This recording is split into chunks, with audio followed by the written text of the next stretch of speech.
Kia ora folks, my name's Matt and I have fibromyalgia. Today I want to talk a bit more about the nervous system, in particular Polyvagal Theory and Neuroplasticity. But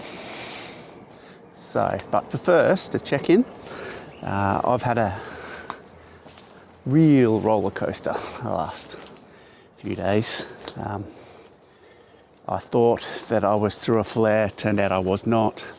I did a whole bunch of things that I thought would maybe help me not go into a flare after recognising I was in that fight or flight mode, and it didn't work. To be fair, I didn't really have the opportunity to manage it as well as I would have liked because I had some family stuff to do, some stuff that I had to be out and about in uncomfortable situations. So, but anyway, I was very disappointed when I woke up and just wanted to curl up into a ball and not participate in the world. That was kind of sad.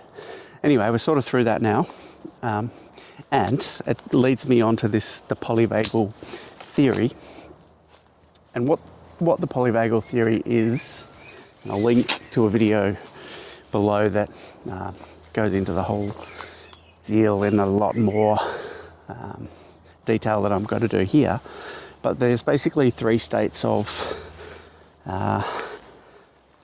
being for the nervous system, and these have developed over time. Where you want to be is right up the top in the ventral vagal system. That's where you're at rest, you're comfortable, you've got your people, your food sorted, your shelter sorted, everything's nice, you've got time to think and reflect and contemplate the world about you, and you're kind of really comfortable. Interestingly, there's not many animals get into this state, humans and monkeys, that chance where that time of life where you can sit and think. So just imagine you're sitting around the campfire, chatting with your friends, and all's well in the world. You're doing some philosophizing on what's next for you and your tribe, and then you hear a crashing in the bushes. You instantly go from the ventral vagal down the ladder into the sympathetic state. And in the sympathetic state, you're really actively scanning for danger. Your autonomous nervous system is always scanning for danger in the background, trying to make sure that you're safe. But when you step down into the sympathetic system, you're actively feeling in danger, feeling threatened. Your response systems are all ready to go. Your adrenaline rises, your synapses are crashing around, and you're basically ready to run. And this crashing in the bush turns out to be a tiger. You see it come through the bush, break into the clearing, and you grab a stick with fire on it and you try to fight off the tiger. It backs off a little bit, but it's locked on you. You turn and you run. You're in your fight or flight, you run. You pick up a rock, you throw it at the tiger, you make it back off a little bit, but it keeps coming.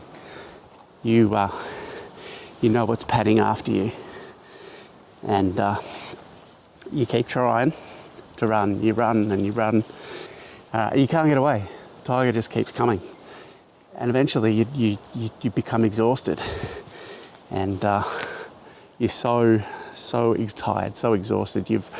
All of your reserves are now gone.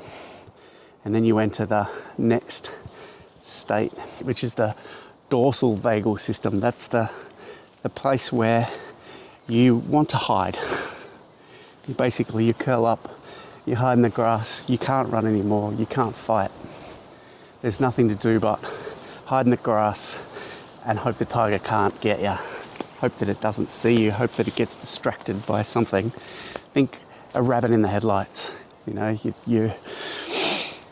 You're so out of options that all you can do is try to disappear.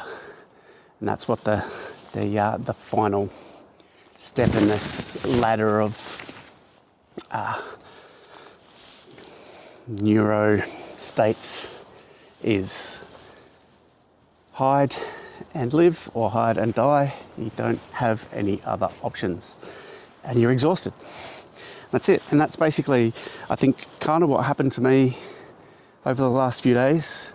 I'm in that highly energized state for whatever reason, not because there's a tiger chasing me, just because my systems are a bit screwed up and I get pushed into the fight or flight kind of response by everyday normal sort of things.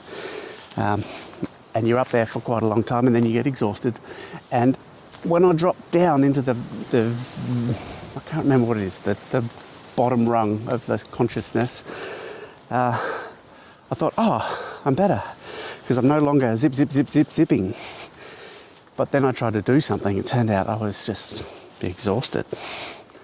And a typical fibro person with fibro might just jump from the bottom two rungs on the ladder and never get to the top one, or very rarely spend any time in that top rung of the consciousness where you want to be, where you're relaxed and where you feel safe. So fortunately it's not all bad news. There is a thing called neuroplasticity, and what that means is that you can retrain. You can retrain your brain, you can retrain your systems, and that's what we as fibro sufferers, for want of a better word, need to do. And that's what this weekend I have an opportunity. We're coming up to Christmas, which is typically a time that I dread, and I suspect probably most fibro sufferers dread. There's lots of people, lots of things out of our control, lots of lights, lots of movement, lots of a lack of comfort. And I've got a gathering coming up this weekend at our place that there's really good people coming, and I have been dreading it because I know that it's gonna hurt.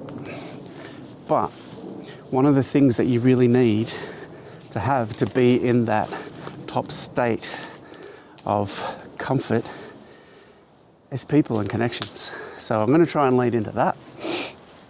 I'm going to try and make the most of the situation, try to look forward to the connections, try to actually make connections with the good people that are coming to our place this weekend. And I'm hoping that that will be a step. The neuroplasticity of my brain will come into effect, and I'll be able to start retraining myself to essentially react more appropriately to situations around me, and that's going to be a good thing. So yeah, that's it. This has been an awkward film because the light and the wind. Apologies for that, but it is what it is. If you want a really good explanation of the things that I've been trying to talk about, have a good look. I really highly recommend having a look at the video link below. And yeah, I'll catch you next time. See you guys.